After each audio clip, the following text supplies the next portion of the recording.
Cain Country begins in 1 minute.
Jack Carr, worldwide bestseller of The Terminal List, Cry Havoc, and his brand new book coming out later this spring, The Fourth Option, on the parallels between 1968 and 2026 and the secret weapons used to capture Nicolas Maduro. Plus, the Grammys have weighed in on stolen land and illegality in America.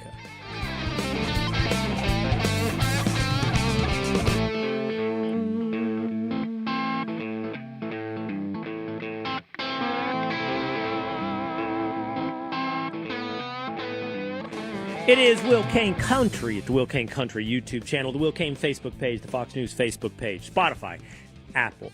Happy New Week. Welcome to Monday. What a way to kick off the week, to talk to a New York Times bestselling author, the creator of the hit show on Amazon, multiple times entertainment king at this point, who has a brand new book out coming this May, but available now for pre-order. It's entitled The Fourth Option, and there he is right there. It is former Navy SEAL Jack Carr. What's up, Jack?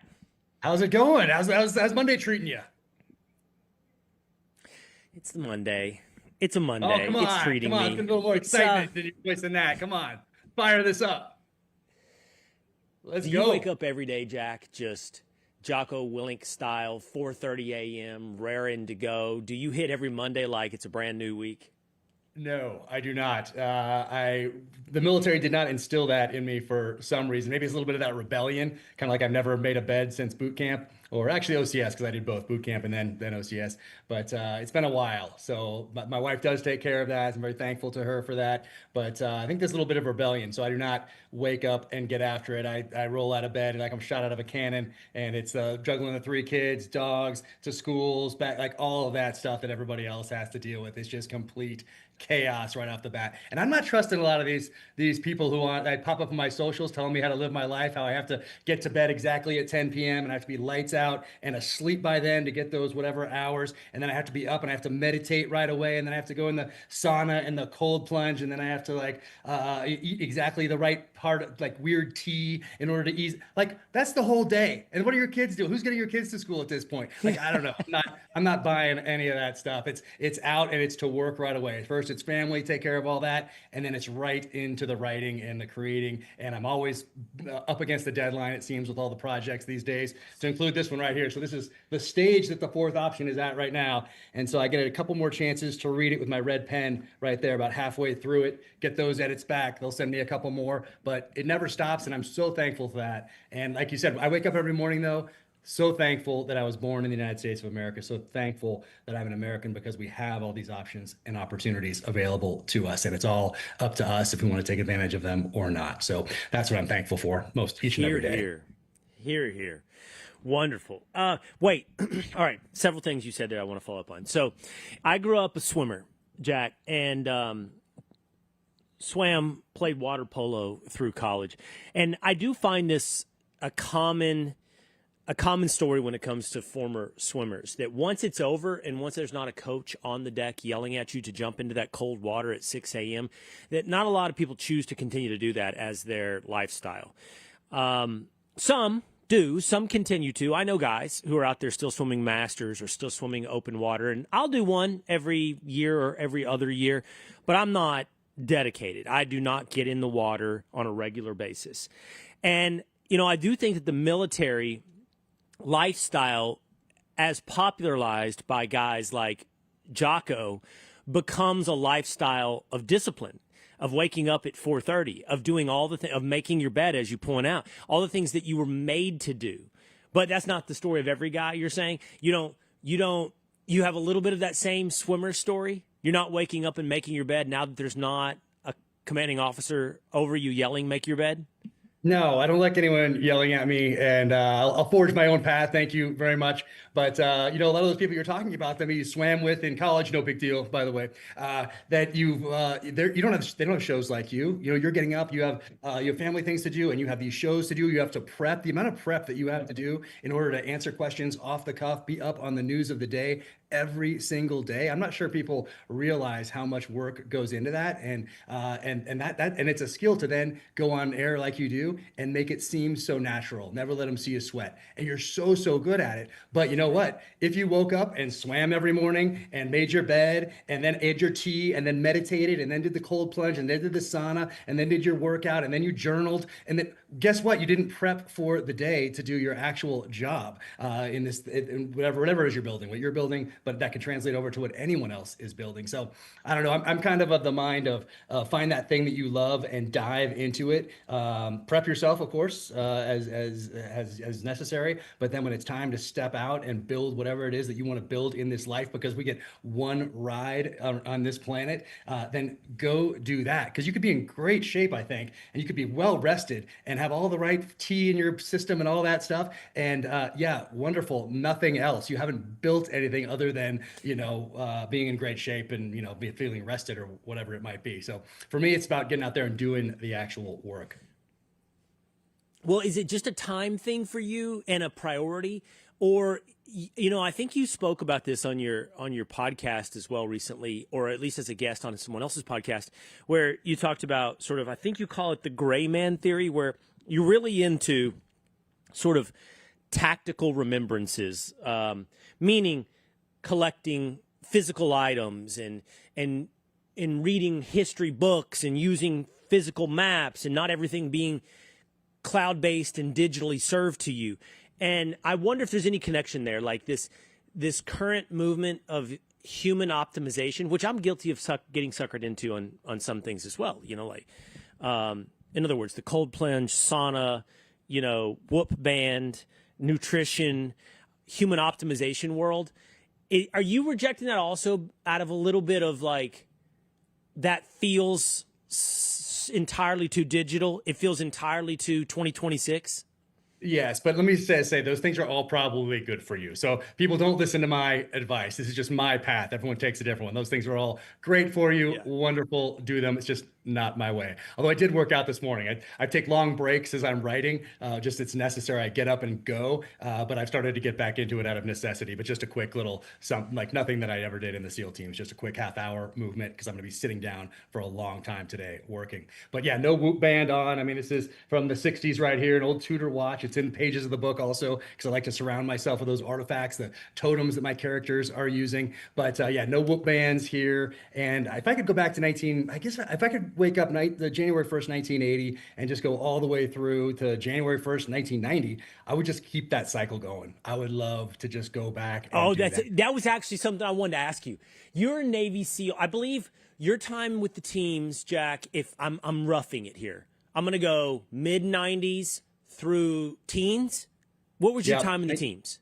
1996 to 2016. So it was a good run, That good was time to pretty be good. in. Got a little Yeah. experience before 9/11, and then boom, right into it after that. So the majority of my time and my deployments were post 9/11. So it was a good time to be in, but also I'm very glad to be on the outside now, looking back at it, because we didn't have to deal with a lot of the things that the team guys or the military in general has to deal with today, or intelligence circles have to deal with today, meaning drones. We see all that coming out of Ukraine. A lot of the cyber side of the house. Let's say you're doing something in intelligence circles and you're on an alias going into a country. Well, guess what? There's facial recognition technology that is now going to pin you as someone else and have you dragged into that room for an interrogation. So there's a lot of things that you have to deal with today that we didn't really have to consider if you're thinking about 2001 to 2011 timeframe, which is when I was most active in the SEAL team. So, but I would like to go back to the 80s for sure and not have this constant input from all sides all day, every single day, where you could sit down with a book and read. You had to wait for your movie to come out on a Friday or Saturday night. You had to wait for your show to come out at 8, 9, 10 at night. So you had to wait for things. They weren't all instantly available to you at any given time. And I was thinking about this just yesterday, actually. Like how many people, how many artists, how many directors, actors, how many people are spending their lives scrolling that wouldn't have spent their life scrolling if that didn't exist? What would they have created? What would they have built had that Yes. been where they spent their time, especially in those formative years, let's say from age, let's say 8 to 18 or 10 to 20, that 10-year block where you're so impressionable as a young person. And I was so fortunate that my mom was a librarian. I read all the greats growing up. So I read Tom Clancy and Nelson DeMille and AJ Quinnell and JC Pollock and Mark Olden and Louis L'Amour, David Morrell, all of these guys who essentially became my professors in the art of storytelling.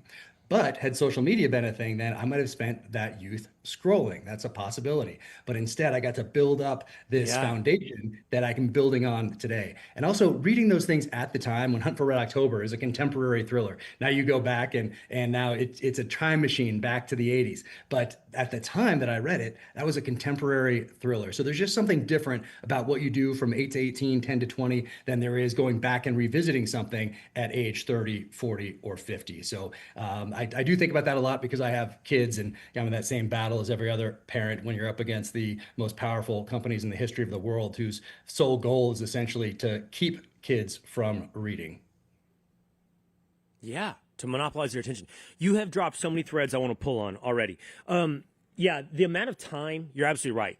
And I mean, I say this living in a glass house, that I lose in a day. The amount of time that I lose scrolling, and what that time could have been given to is shameful. And to think about an entire generation potentially of lost, you put it in terms of art, but just lost independent thought, just lost creative thought of any sort is potentially a civilizational type of problem here. Okay, but let me pick on some of the threads here that you've dropped. So I had actually thought about this.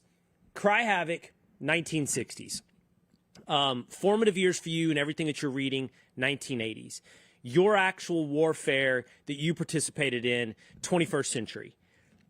What do you think was your time, Jack? Like if you did have a time machine, because I also know you're a gadget guy. Like you like all the stuff. You may not wear a whoop band, but you like the gadgets. So you go back in time, you're going to lose your gadgets a little bit. So I'm curious, and I'm not just asking you as a warrior. I'm asking you as a person, like when do you think you would have wanted to live? For sure, the 80s. It was just such a great time because, you're out of World War II. That generation came back, didn't whine about it. They got to work building this country into the greatest country in the history of the world, but they had to build it. They had to put in that work. They couldn't wallow in the experiences of World War II. They had to build on that. Right into the Cold War. We have the 60s, of course. You have assassinations, you have turmoil. You move into the 70s. Now, okay, we still have some issues with gas and oil and things like that, but we're coming out of a very interesting time in U.S. history. And then we hit the 80s. And if you're a kid that grows up in that time, when you still have parents that are going to work, a lot of us had both parents going to work. So you had this freedom. You didn't have an electronic tether. You didn't have to check in with your parents via text. They couldn't track you at any given time. You got dropped So off basically your age. You think you did grow up in the right age then? Because that's about, I do. that's roughly your age. But I want to stay there. That's the point. I want to stay. I want to stay back there, which Oh, you want to obviously stay I there? cannot do. So my time machine now is my goal is to get a DeLorean and put it into a barn, and then to have a RCA video disc player, VHS, Betamax on a TV that I can watch while sitting in the DeLorean, surrounded by artifacts from the '80s. Like that's my time machine. So it's not. I don't have it yet, but it's on my list of things to do. And as far as gadgets, I'm back to the vintage stuff. Like I said, this watch right here is from the '60s. A lot of the pistols that I'm collecting now, those things come from really from the early 1900s onward. So I do like the vintage type stuff. I drive cars from the '80s, FJ62 Land Cruiser. I just love that time. I have some '90s ones too. Have some Land Cruisers from the '90s, but they still have a key that you have to put in and turn, and nothing's updating from a cloud when you park a thing. Nothing's beeping at you. Nothing's lane correcting at you. So my wife is like, "Why don't you get a new car that actually works?" And I'm like, "Well, I just can't do it. I tried it twice and turned them both back in. I just couldn't deal with it. So I'm back to '80s and '90s and 170s vehicle. So it's all I can do at this stage is to bring myself back to those simpler times when through some of those gadgets, through some of those physical things like the cars, the weapons. I'm all over the place because I feel like these conversations are actually kind of starting to weave together. I think I'll be able to do this. This is going to sound like a turn, but it's not. All right. You draw on your personal experience as a Navy SEAL.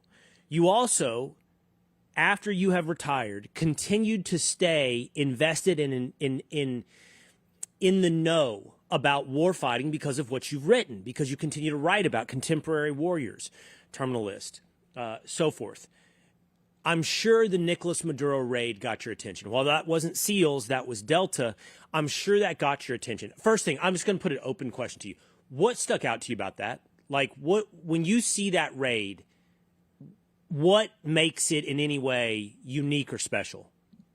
Well, first thing I'm thinking of is the guys that did it, whether they were on the ground or supporting wherever they were, that they're back home safe. And of course, there were some injuries on that. I don't think all of them have come to light quite yet, but there's some serious valorous actions that took place on that raid. So my first thought is of the guys, of the people, of course. And then from there, I think, oh my gosh, look, this is going to be studied for generations. This is something you're going into a capital city, a fortified compound of a sovereign nation, to grab somebody essentially out of their bed and take them back to the United States. That is pretty serious. So, and it's successful. So okay, amazing. And then when you think about all of those fortifications, and you think of all of them, I shouldn't say all of them, most of them being Russian, former Soviet in origin. What does that mean? Well, we just proved to most of the world that if that's your fortification, guess what? You're not safe. So you see that. We saw some things all in conjunction. We've seen some of them before here and there, but really not highlighted the way that we've seen them this time, meaning the air armada that is essentially going in. And we're seeing that cyber attack on Caracass's power facilities. And so the lights are going out. So you're using all this technical and tactical advantages all coming together as this whole package is going in. And our guys are going in helicopters to land, to disembark, to go and be ready to deal with safe rooms and all the rest of it, with their exothermic torches and breaching saws, all the rest of the things that they have in the arsenal that we developed really, pre 9/11, but the acceleration of those tactics, techniques, and procedures just took off during the wartime. So to have all of that come together and see it work the way it did, that's something special. But the other lesson here, and I read this somewhere, so I want to give credit where credit is due. It wasn't from me. I think multiple people are talking about it, is what does the enemy learn? And that's something I think about in my books. That's something I thought about on the ground in Iraq and Afghanistan. What does the enemy learn about us up to this point so they can anticipate our next move, so that we can in turn adapt faster than they are? Because usually on the battlefield, the person who adapts faster than their enemy comes out on top. So what does the enemy learn from this? Not just rah, rah, yes, this is amazing, US power, we went in there and we did all this with these technical and tactical advantages. Well, what is the enemy taking from this? That's the real question. And I think in this case, it's learning that, well, all of these fortifications, if they came from Russia, they are not going to hold up against an American strike like this, an American operation like this. So what does? Okay, some of those other things, maybe infiltrating our country using people that are already here, nuclear deterrence, of course. And in the case of Iran, North Korea, other places around the world, that must be something top of mind. Like, okay, well, all of these fortifications we have aren't going to work, but guess what? What is a deterrent? Oh, a nuclear deterrent. So I think that is the Right. really what me is taking away from this. Hey, our fortifications don't work, but What do what you will? make? Other things. What do you make of the weaponry? This hasn't been confirmed, and I had Senator Mark Wayne Mullen on the show, who's on the House Armed Services Committee, and I did ask him about it. I really didn't expect to get a fully forthright answer from the senator, but President Trump has now alluded to there was something different that was used. There's internet talk of these, I don't know, sonic weapons that might have been used by the United States, like an auditory or sub-auditory signal that was put out that became somewhat debilitating to the Venezuelan defense forces. Is this science fiction type stuff, or in what you know and what you've learned, is this in the arsenal? I would suspect that there are things in it. Well, if the reports are true, then it's already out there. But I'm certain that there are sonic type weapons in development or in the research phase and have been for decades. And a lot of those things that were science fiction eventually became true, like submarines, airplanes going to the moon, those sorts of things. A lot of those types of things came from the pages of fiction, and then became nonfiction later. So I don't know. I didn't get to use any of that sort of thing and had no touch point with them in the military. But if we have them in the arsenal, and this was a good place to try to use them, and they'll be taking those lessons learned back and then improving on those weapon systems if in fact they do exist. Okay, let's stay with current events a little bit. A little bit. I'm not going to push you into speaking to things you don't. But okay, so Cry Havoc is set in the 1960s, late 1960s, which is a very tumultuous time in America. As you pointed out, there was assassinations going on. There was Vietnam. There was a lot of racial strife, and for that matter, political strife, like people just turning on each other in America. We're at a pretty tense point in America here, and you know, it's interesting when you have this conversation because here is fluid. I feel like we've had this conversation for a while. We had this conversation in 15. Are we more divided than we ever have been? And maybe the more sober-minded of us go, well, there was the 1960s, and well, there was the 1860s. So there are points in history you can go, look, this may not be the worst it's been in America. But, you know, we had the Grammys last night. We got the protest on the street across America, Los Angeles, Minneapolis. You've got new chop zones. If you'll remember the chop zones from 2020, these autonomous zones that popped up in Seattle. Well, there's those popping up now in Minneapolis. And it's tense. It's really, really tense. I mean, the rhetoric, honestly, I think you could go back to the 1960s and beyond. The rhetoric is worse than, I wasn't alive, but I can't imagine they were calling each other Nazis and authoritarians and calling for Fort Sumter moments and the type of thing we're hearing today. But having written a book set in the 60s and really diving into that time period, like, do you see parallels between then and now?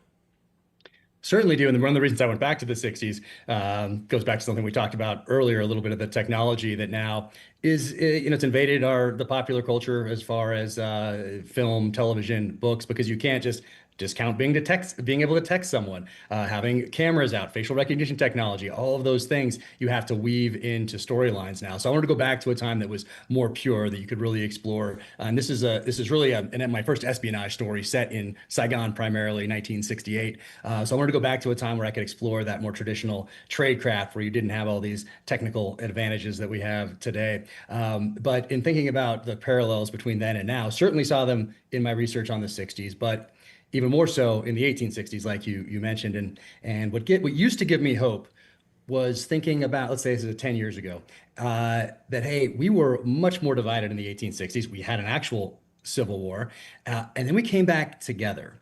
But then I think, oh, guess what we didn't have back in the 1860s? We didn't have social media. We didn't have these manipulation devices in our pockets each and every day that allowed not just those companies that host the platforms, but foreign entities, but political parties, all of these different entities can now manipulate through these phones, and they can do it to that group that we talked about earlier. And if I'm thinking about this 10 years ago, well, that 10-year-old is now 20, that 15-year-old is now 25, that 20-year-old is now 30. So they've been manipulated now for those formative years. And if they don't recognize these things as manipulation, then they can't take steps to counter it. So we've really lost that ability to think, and I'm saying this is a broad stroke, of course, that ability to think logically, to study something in depth, to have that foundational knowledge upon which to delve into if you're going to make a statement, have an opinion, share that opinion.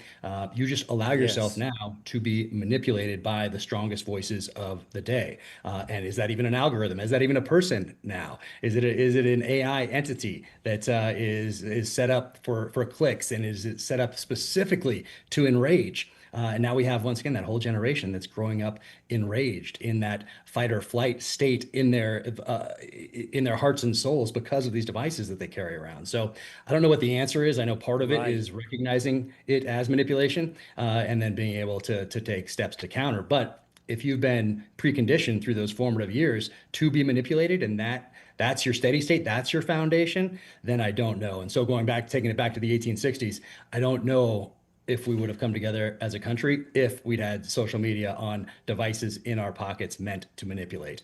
So I just don't know. So I try to remain hopeful. Really interesting. It's very difficult. So the premise is that at least in the past, there was a shared reality, and you would hope the path of logic and reason to recognize that reality, that we would acknowledge there were very heightened, impassioned, and emotional times, but you could return, hopefully, at least a great amount of the population, to that shared reality. That's the past. What you're saying now is you are constantly fed a surface level emotional reaction. See the video, read the characterization of the video. And then, I mean, you can feel how you want, Jack, but I mean, celebrities whose job it is to sing, get up on a stage and then make a statement, a very impassioned, emotional, moral statement based upon very shallow evidence.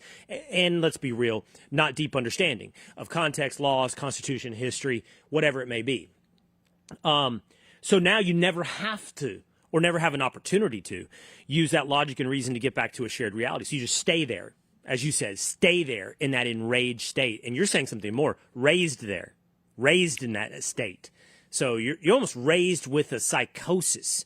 And so that's the difference between now and even as divided as we were then. Like, you can't, how do you come together if you share nothing? Share nothing. It's tough, and I don't have the answer, but that's the foundation from which the next generation is building. Now, going back to celebrities, it's interesting when I do these little profiles on my social media of stars that I grew up watching, and I'm looking at guys like Lee Marvin or Charles Bronson, and I'm looking at their past and what they did in World War II. You had a lot of stars back then who served in World War II, and not just entertaining, but actually in ground and air combat. Jimmy Stewart. So you have these guys that came then to Hollywood, and they'd all hang out at the VW down in Hollywood and all that stuff. And you can go there today. It's a really cool place, and they have photos of them, black and white photos of these guys on the walls. And they used to, I mean, they lived hard. They definitely lived hard. It was a different time in Hollywood, that's for sure. But they came back, but they had this, and even the people who of that generation that didn't serve in World War II in ground combat or air combat type roles or combat on the seas, they still had that shared experience as a nation. The whole nation went through that. They went through the Great Depression. They went through World War II. And then, wow, we're essentially a new nation that has to lead the world. And they were part of that. And now we're the beneficiaries of that, but we didn't have to invest in it, if that makes sense. The majority of the people didn't have to put anything into this system that now serves them and gives them all these amazing options and opportunities every single day just by being an American citizen, but without the investment. And so I think that's the difference. There's not a shared experience of investment in this experiment called America. So it's a different time. And once again, I don't have the answers on how to fix that, to give us a shared experience going forward, to bring us back to some of those same roots that we had. Religion is certainly one, going to church, the Bible, civics, where you really understand why we have this Constitution and Bill of Rights, the history behind it, what it gives us, what was sacrificed for it, and what those people back then sacrificed each and every day so that we could live the lives we have today. So there's a lot of it can be solved, I think, if people put the phone down and get into the pages of a book, and not just nonfiction, studying history, but even fiction, because through that you develop compassion and empathy because you're reading about other people's lives through their eyes. And it's very difficult to develop that compassion and empathy other ways, especially if you're only seeing the social channels, because that does the opposite. It does the opposite of that. It does not build compassion and empathy. Those algorithms are made to do the exact opposite, to keep you focused, keep you clicking, keep you scrolling, and really control your life. Okay, one more deep question, then just a couple light questions on the okay, James Reese in the Terminal List and in several books. He is a character who is taking somewhat of a vigilante action against a corrupted system. Is that a fair characterization? Don't you think? I think that Certainly. is. It's about revenge without constraint, and essentially bringing the wars from Iraq and Afghanistan home to the doors of people who just sent men and women downrange for, Correct. at the time, I 16 years, but now 25. Okay, well, I haven't read it. Chris Walker, the new character, the new protagonist in the fourth option, is a little bit similar. It's like I've seen it likened to a Western. Okay, you know, it's not the black hat, but I'm not sure it's the white hat. It's the guy. The stranger comes to town. Exactly. That mysterious stranger. Stranger comes to town. Yep. Yep. And actually, this is an idea I wrote down when I was writing down all my ideas at the outset when I was deciding which one to go with. And I went with the Terminal List, but the fourth option just wouldn't leave me. And so it's different in that it's domestic focused, and it's stranger comes to town based on actually Have Gun Will Travel. I bought this in the PX in Baghdad in 2005, but I used to watch this with my dad when I was 5, 6, 7 years old. So Have Gun Will Travel. There's basically the foundation for that story, but also people who've watched Shane or Magnificent Seven or High Plains Drifter, Pale Rider, all of those old Stranger Comes to Town type Westerns that I watched during those formative years that we discussed, that forms the foundation. Of course, being a child of the 80s, people will find little drops of things like Lethal Weapon in there, maybe a tiny bit of Airwolf, a little bit of A-Team, certainly the Equalizer from the 80s. So all of that kind of that experience comes into the pages of the fourth option, because I wanted to really differentiate it from the Terminal List series, because the character's going to have a similar background. There's going to be a vigilante aspect to it, but I had to make that character different with different passions, different underlying foundations. But the Stranger Comes to Town narrative, and it's my modern interpretation of the old school Western. Okay, take both of these characters. They're vigilantes going up against something, a system, an injustice. When you have that, okay, I want you, all of these people, again, I'm not asking you to address politics specifically, but this could be a bigger question. All of these people right now see themselves in America, on the streets of Minneapolis, or wherever they may be. They see themselves in some form as a vigilante hero, perhaps in a collective group, right? But they are standing up in their minds to the man. Now, they and I can disagree on whether or not what they're standing up for is just or unjust. But there is no doubt that's how they see themselves. They see that they would probably like to see themselves like a civilian version of James Reese against what they think, in their own words, is an authoritarian system. You know, a country that is losing its democracy. And so I see your face already, but you have this vigilante, heroic character too now. And what would you say, like, when you see these other people going, I'm the vigilante hero? Like, in that world, everybody's right, kind of right, because you're writing your own story. Well, first, I've seen pictures of some of these people out there, and they look nothing like James Reese, and don't seem to have the same capabilities as a James Reese or a Chris Walker. So, but once again, as I say they in have the story, a whistle. They have a whistle. Yeah, they have some very annoying whistles. But as so I think there's a lot of differences there. But first one is being manipulated essentially by those same forces that we talked about earlier. There's no doubt in my mind about that. And in a sense, I feel sorry for a lot of those people out there.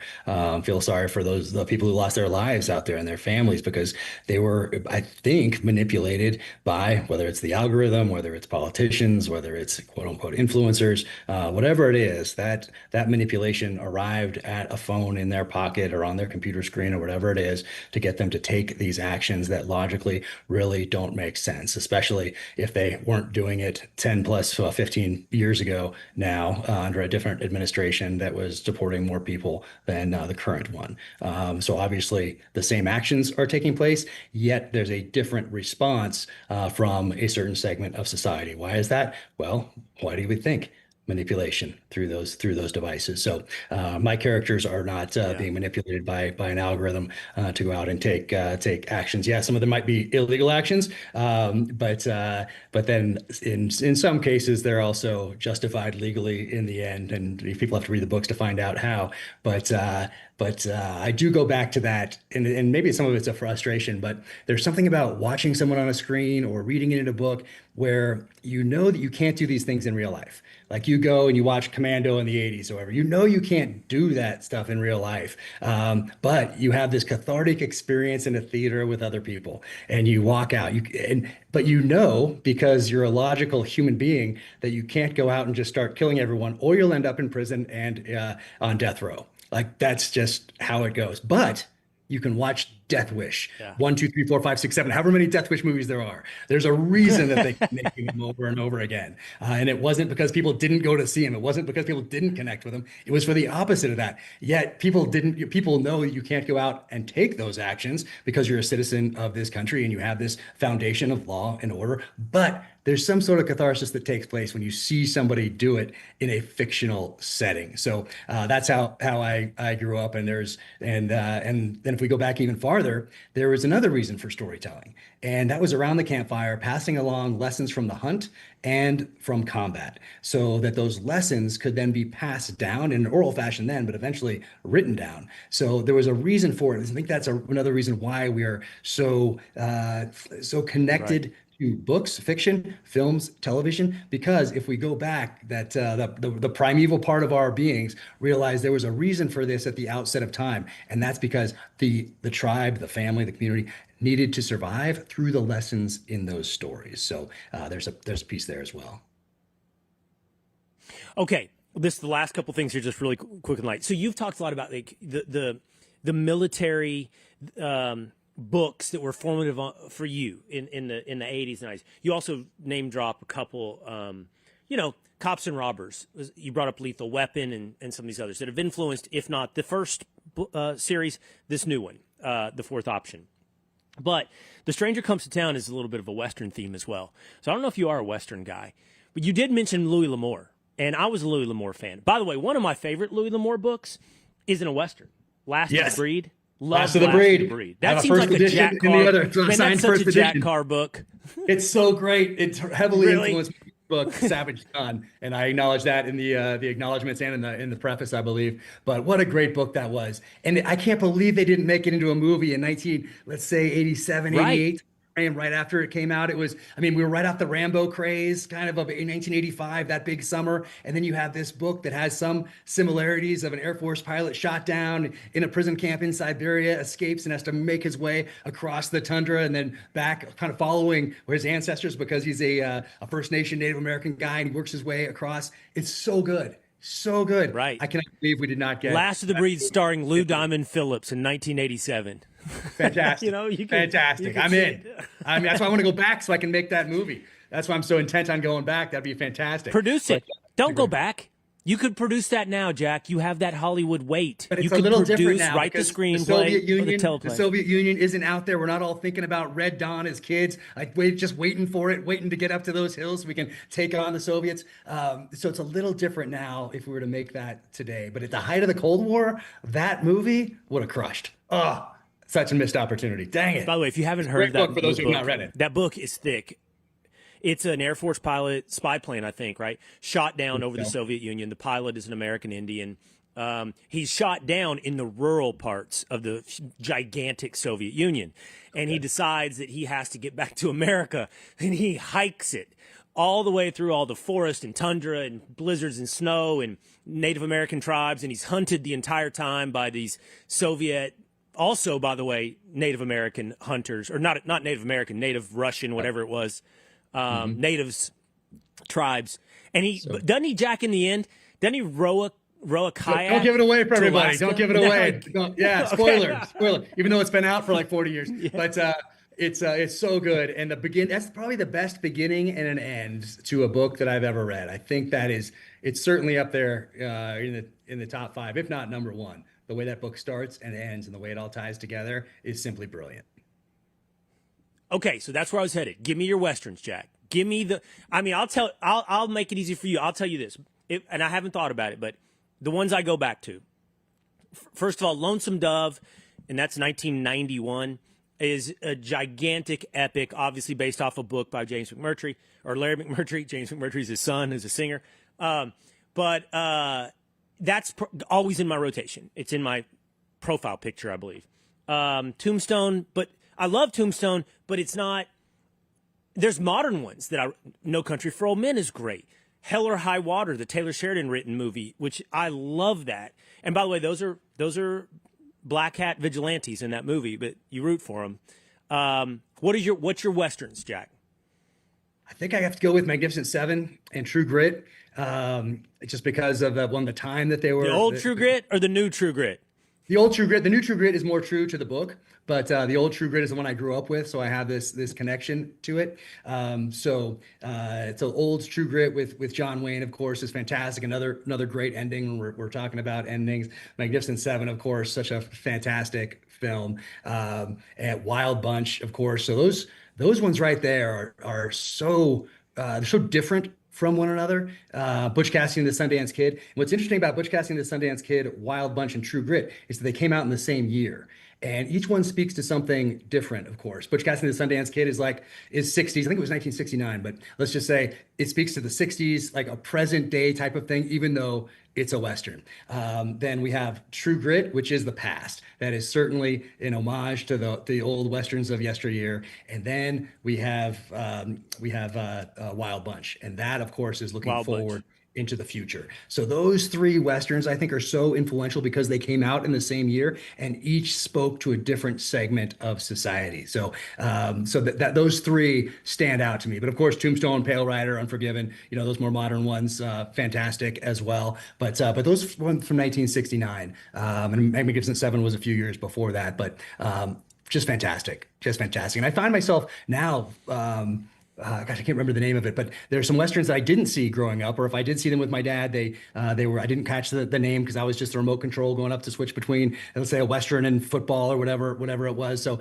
there's some fantastic Westerns out there. High Noon. There's some great old ones out there. You have to have the patience for them though, and the time to invest. You can't be on your phone also watching these things. You have to commit to them because the pace isn't the same as today. The actors aren't going to repeat the plot over and over again so you can understand it, So it's a different time. You have to transport yourself back to the 40s, 50s, 60s, 70s and put yourself in the shoes of someone in those decades to watch them through that lens. So it's different. But those three that I mentioned are the best. But for me anyway, just because of the time in which they came out. All right, last question. I'm going to let you go. You just held up the fourth option, which comes out in May. I think it's available for pre-order. What I'm shocked about is when you held it up, you're still redlining it. How is that thing not on the printing presses yet? Isn't the lead time for a book, maybe not for Jack Carr. Maybe that's the deal. Jack Carr can finish a book and we'll get it on the presses and in the binders within a month and a half. But that seems really tight, Jack. It is pretty tight, and it's not the tightest I've ever. This is actually, for me, this is well ahead of schedule. Although I'm past multiple deadlines, but it is. It's pretty good for me. So, but yeah, don't expect to have to finish a book and have it go right to the printing press. That's just kind of how it works these days for me. But I'm trying to get ahead. That's why there's not a James Reese book this year. There's the fourth option coming. But then as soon as I finish with these edits, then I go right into the next James Reese 8, and that one will come out probably 2027. But I needed to catch back up because of all of these different projects that I've been doing over the last few years. A book a year. The 1968 book took a lot more time than I anticipated, bringing myself back to that year because I wanted to write it through the lens of 1968. create Yeah. without bringing 50 plus years of Yes. hindsight to the story. So that took a ton of time, a lot longer than I thought, put me way behind. And we had a couple shows come out also, filmed True Believer, which should be coming out later this year. I was hoping we would come out on 4th of July weekend. I think I would love to drop all 8 episodes, 4th of July weekend, bingeable, Chris Pratt starring, but I think it might be pushed to the fall. I'm not sure, but my vote and my push is to get it 4th of July weekend as a blockbuster, all 8 episodes at once for people. I think that's what people want. But doing that, had the Dark Wolf came out last year, so we filmed that, post-production on that, got that thing out. So Yep. there's been all these projects that I've been involved with. Have a new documentary coming out, perhaps with Fox Nation. To stand by, that hasn't been announced yet, but we should be seeing that later this year. So that's a little teaser for that. But that also took a lot longer than I expected at the outset. So anyway, point being, 4th option, May 12th, audiobook, Ray Porter, who's absolutely incredible. He narrates all my books, to include the nonfiction book on Beirut, 1983. And then I'll be diving right back into James Reese to get that out 2027. All right, Jack Carr, always great to talk to you, man. The 4th option is the newest project. It's available for pre-order very soon. Make sure you get on that. And Cry Havoc, it hadn't been out that long, so you can get Cry Havoc as well. Jack Carr, thanks so much, Jack. Hey, thanks so much for having me. You take care. You bet. By the way, somebody said this. 2 Days just sent this to me about Jack. Let's see if I got this working yet today. No. It takes forever now. My thing takes forever. 2 days to load onto my screen. Oh boy. It will eventually. All right. The Jack and I look like each other. The Jack looks like Will with a beard and a hat. Yeah, I haven't got it up yet. Hold on. Let's take a break and we'll put it up if you want. Yeah, look at this picture. We look like we're about to go into battle against each other in this picture. All right. This plus. Yeah. Go ahead. No, someone said. Someone what? Carr looks like he could be Will's cooler, more rough and tumble older brother. Thank you. Older brother, though. Older brother. Take that, Jack. I think I'm older than him. So, we got to talk about the Grammys. We got to talk about Minnesota. We got to talk about ICE. We got to talk about stolen land coming up on Will Cain Country.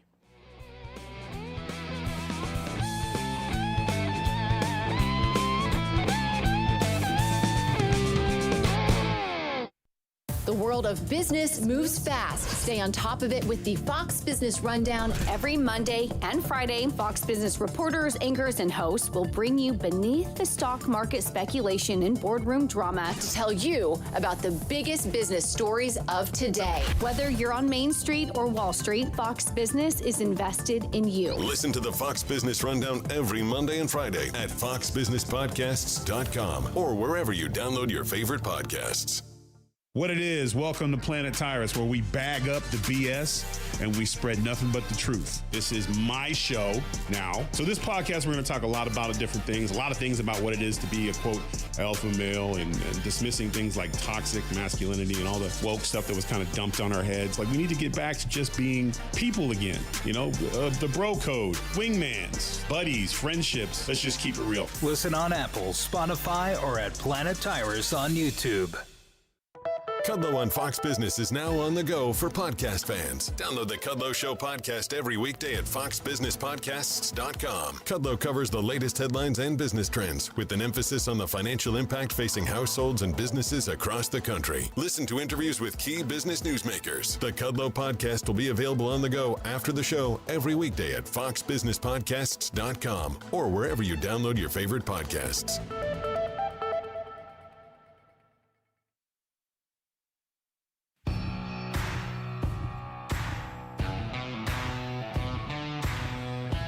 Who are the 3 guys with Will, especially the guy furthest away that never speaks, asks Rick Parsons over on YouTube. It is Will Cain Country at the Will Cain Country YouTube channel, the Fox News Facebook page. 2 Days is back with us, Tinfoil Pat as well. Who are the 3 guys, Rick? Well, we can put them up on the screen right now. You got 2 Days Dan running the show on the board. Ooh, yeah, got a haircut, Dan. Cut the hair off. It was time. Yeah, high and tight. Yep.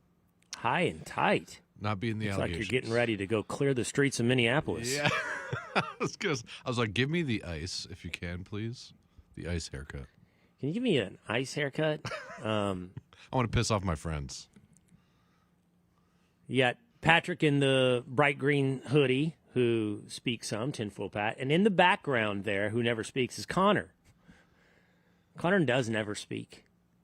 Connor, you can go up to the microphone and say hi to everybody. Boo, kind, boo, cane people. Man, a few words, but many ideas. All right, put that picture up. People say Jack looks like my older brother. Better looking. Yeah. Rougher, tougher, cooler. I see it. You older guys brother. have the same, like, look, nose do we shape. look like we're about to fight? Yeah. That looks like a card. Yep. You know what I mean? Like a fight card. UFC 236. Yeah.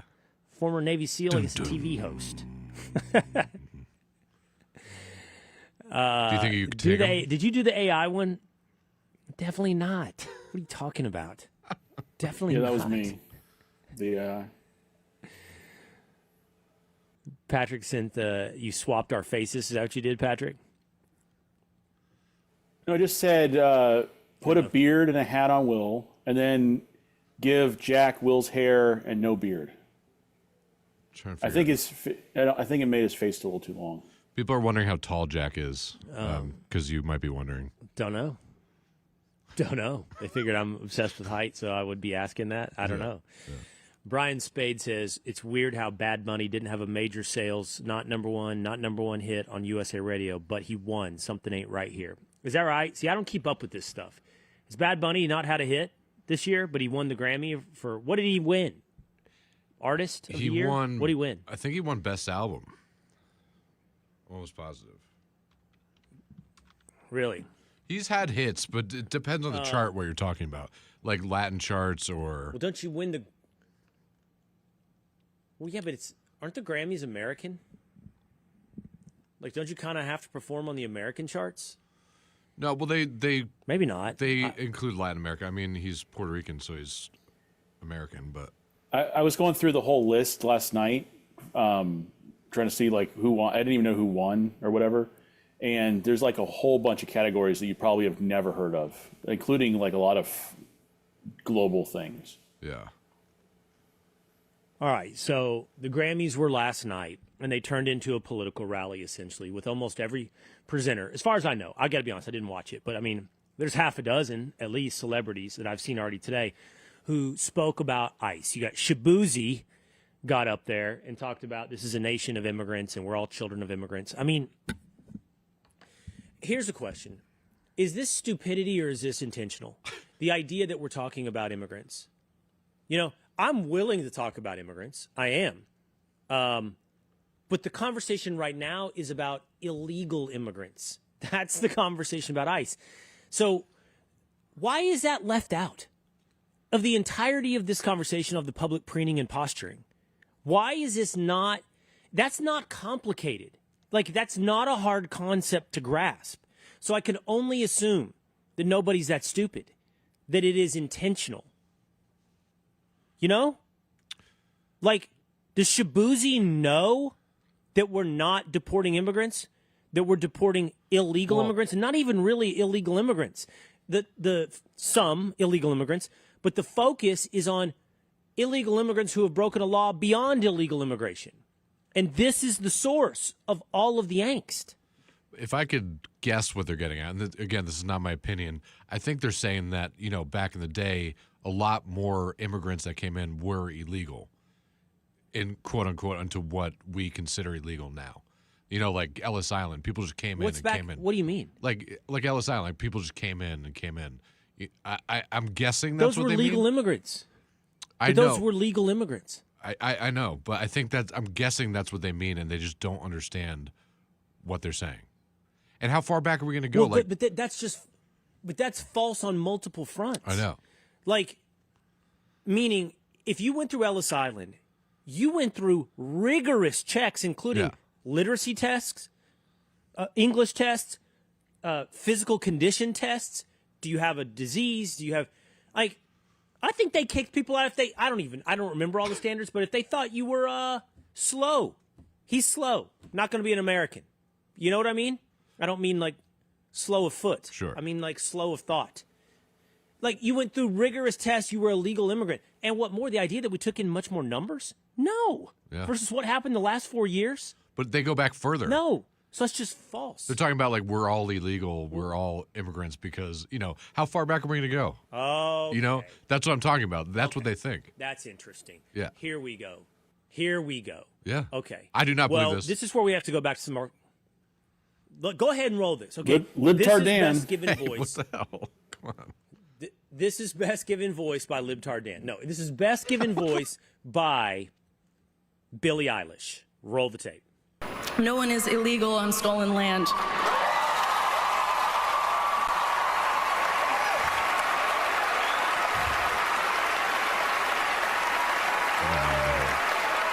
And okay, that's good. That's enough. That's enough. That statement is okay. It's so dumb, and it's so dumb. Forget that I disagree. What can I disagree with? Because it's a self-defeating statement. Does anybody understand this? Mm-hmm. That's how dumb it is. No one is illegal on stolen land. There's no such thing as stolen land if everyone is illegal. Yeah. If no one is illegal. You see what I'm saying? Yes. No one is illegal if it is stolen land. Wait. It's so dumb you can't reconcile it. Yeah, wait. Okay. Go back. No one is illegal on stolen land.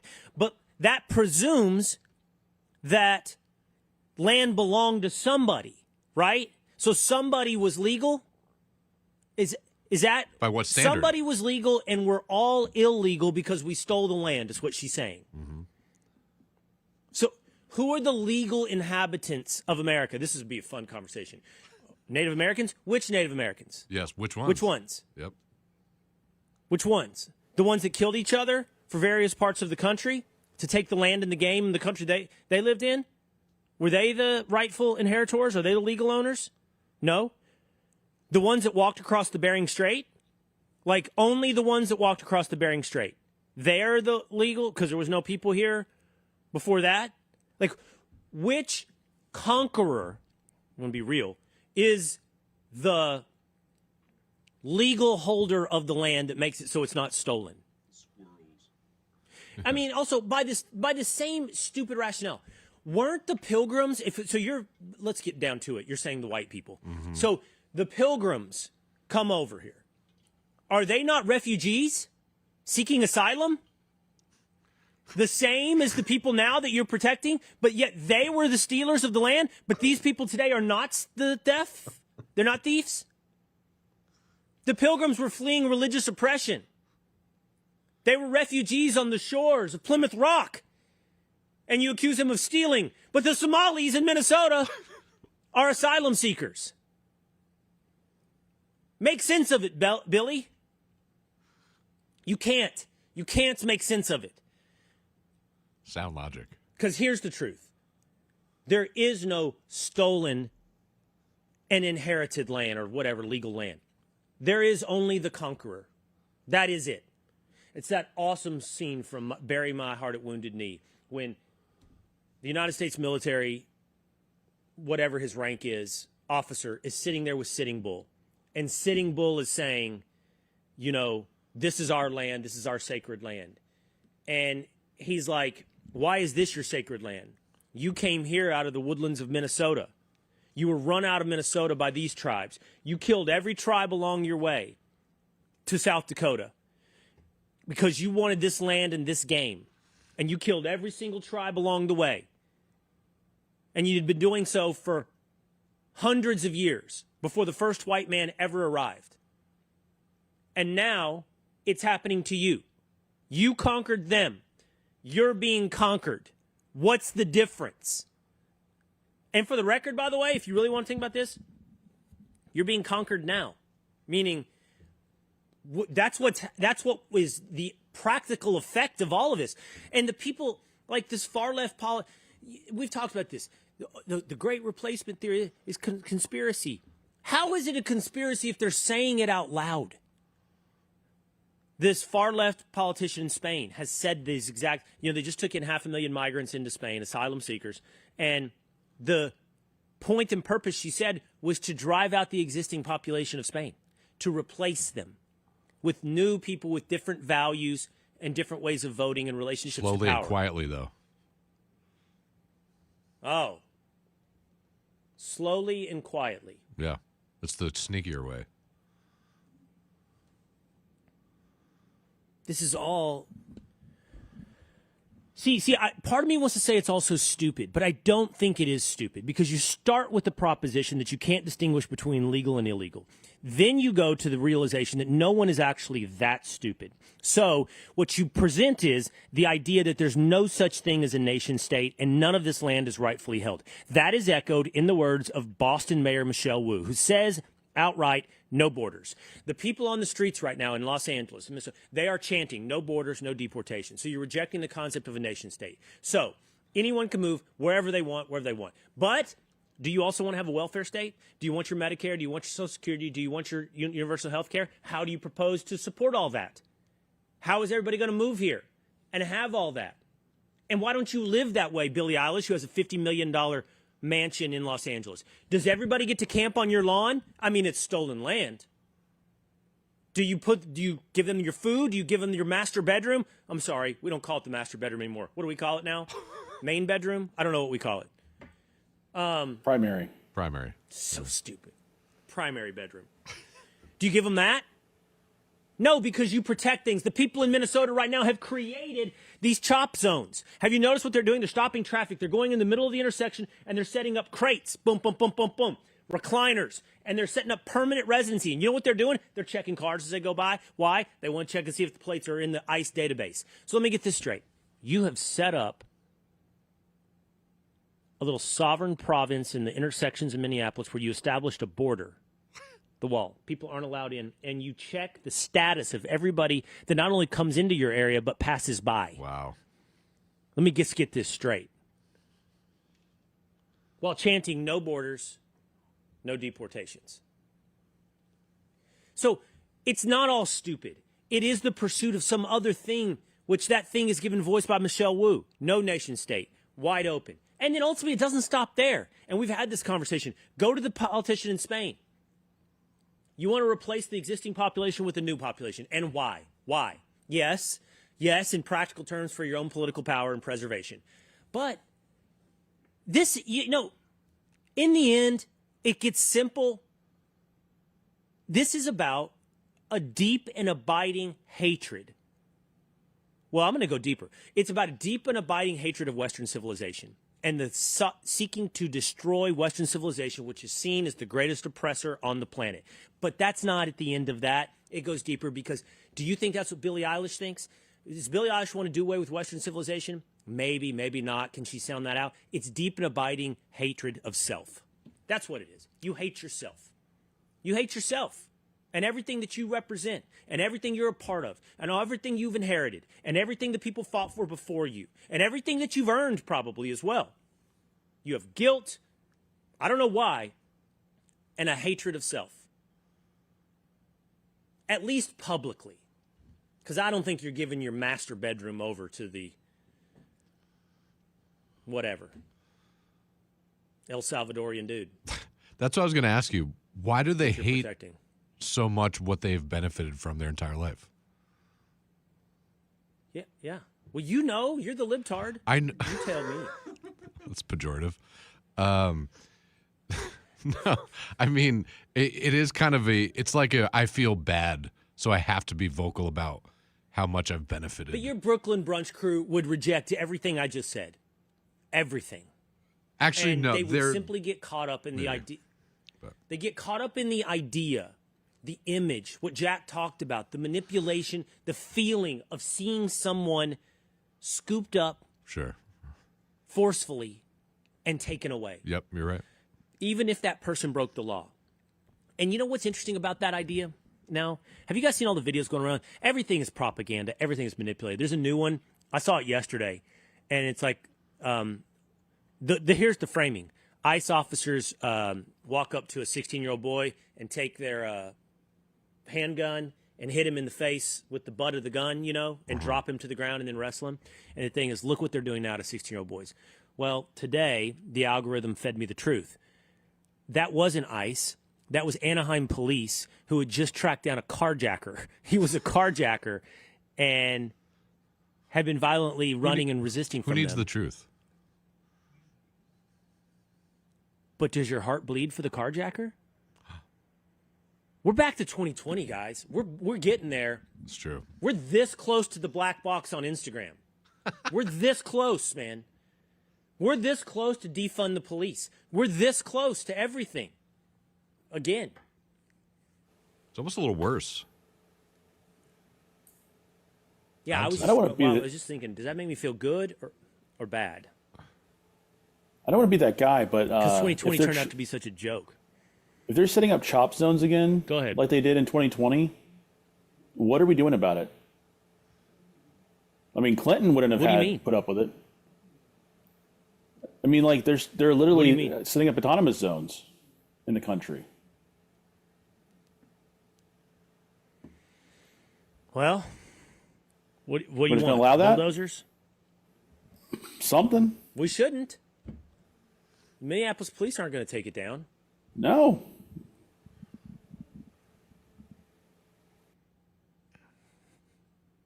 Somehow, some way, maybe it's because of the beginning of 2020, I was talking about the fact that there was no sports on TV, on ESPN radio. Somehow, this is more frustrating now. Like that we're going to do it a second time. It's like we lost our collective minds, and we all look back on it and laugh to some degree and hopefully learn the lesson of what defund the police actually did and the people that died and the people that suffered from that abhorrently stupid movement. And it's like, once shame on you, twice shame on me. Like we're gonna do this again? We're headed this way again? Do you think those people feel bad for how they acted back then? Or feel embarrassed? No, it's the same people. It's the same people. But the different movement. You know what I'm saying? But dude, different movement. We're on their sixth movement. I know. No. BLM. But to them, it's different. Masks, vaccines, Ukraine. Palestine. Is this the next one after Ukraine? Yeah, Palestine. Did I miss one in between? Palestine. Oh, Palestine. Yeah. I wonder what's next. Are you up on the current thing? Yeah. Are you angry? Are you angry enough on the current thing? What's your angry meter at? Right. I have a feeling Iran. I don't know. Maybe. Yeah, they're going to want to save Iran. They're going to be waving Iranian flags. Yep.